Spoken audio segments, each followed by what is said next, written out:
Hey guys, it's Elaine, the Ninja Life Coach, and welcome to my channel today. Today, we're going to talk about a couple of things out of the book of Esther.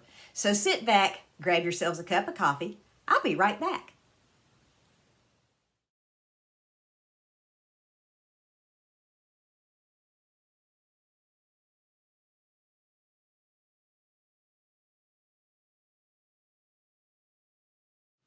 Hey everybody, I'm back. The book of Esther is a really interesting book because it is one of the only books in the Bible that doesn't mention God anywhere in that entire book. So I think it's really interesting because God so clearly shows up in that book for Esther and Mordecai and the whole dynamic to watch it unfold. But today I want to talk about and focus on not necessarily the story of Esther, but something that I kind of overlooked for many years, and that's the story of King Ahasuerus. As I read today the story of King Ahasuerus, it dawned on me that he was really, a little bit of a nitwit, if you really want to just get right down to it. He had this big banquet over at the castle, and he wanted the queen to come in and show them her beauty and all this stuff. And some commentators actually believe he wanted her to come in there without any clothes on, with just the necklace she had on. I don't know. The Bible doesn't tell us that. But looking at the first couple of chapters in the book of Esther, I have to just be amazed at really how King Ahasuerus played that out. So when Queen Vashti wouldn't come in there, he had them actually banish her from the kingdom. Here's Trixie. She jumped up here with me because she wants to sit with me while I'm finishing up this video. I think the first thing that we can learn from King Ahasuerus is you really don't need to try to manipulate people like he tried to manipulate Queen Vashti. You don't treat your spouse like that in front of other people. You don't humiliate them and try to manipulate them into doing what you want them to do. That was a big mistake right there, especially when you do that to a woman, because it's kind of like, well, I'll just show you, I won't come at all. And you know what? Looking at that through the lens of, the 21st century, I'm kind of like, way to go, Vashti. Don't go in there. Just don't do it. You don't need to. You don't need to go in there with those drunken buffoons. Don't do it. It's amazing to me how God used what King Ahasuerus did to bless Israel and, to continue the line and save them from utter destruction. That's amazing. That is just amazing to me. And that would have never happened if he had kept Queen Vashti there. So that's the first thing that you want to do is don't humiliate your spouse. The second thing that we can learn is when King Ahasuerus sent Vashti away from him, he really regretted that, because it says several verses down that he missed her, and he started longing for her. Well, it was too late at that point. He had banished her from the realm, so to speak.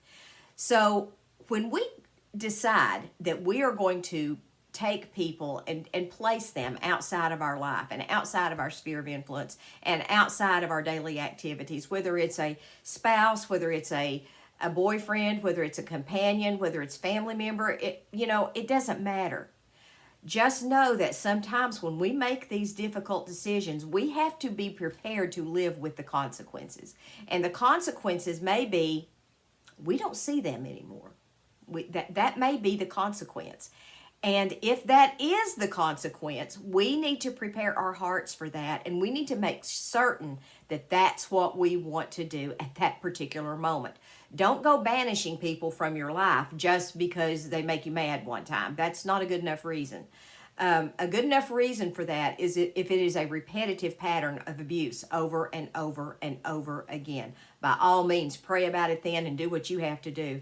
But don't just do it because they don't want to, come in there and hang out with you and your drunken buddies like King Ahasuerus did.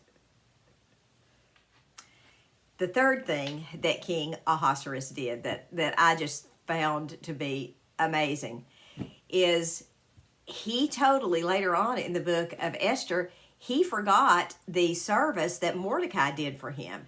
he had to be reminded, hey, you remember Mordecai over here?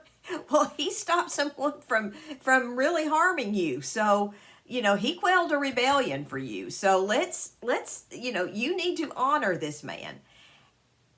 And he forgot that. And I know that kings back in those days were really busy, and there was all kinds of people trying to probably come up and kill them and take over their kingdom and everything. But I honestly believe if somebody had quelled a rebellion and I had personally met with them, I think I could say, you know what? I remember that.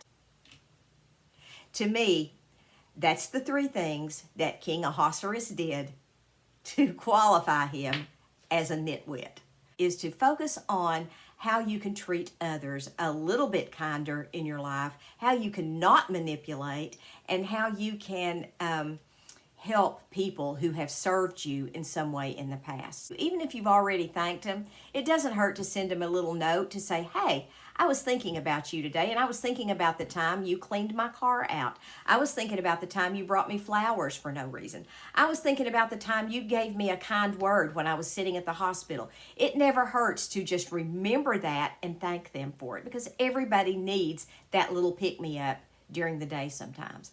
The next thing that we can do is when we start to get a little bit huffy when people do us wrong, we need to really think before we just cut them out of our lives. We don't want to do that lightly, because remember, King Ahasuerus had regrets about doing that to Queen Vashti. He had regrets for that, and he started missing her. So before we do that, let's just try to take a step back and say, okay, wait a minute. What's my life going to look like without this person? Am I going to regret that?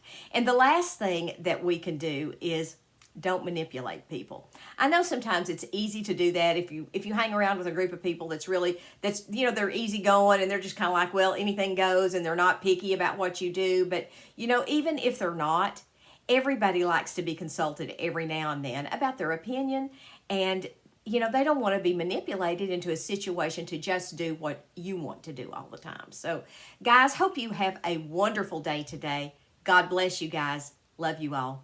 Maranatha, folks. To me, that's golly. I cannot talk today. To me, that's the three things that I cannot even talk.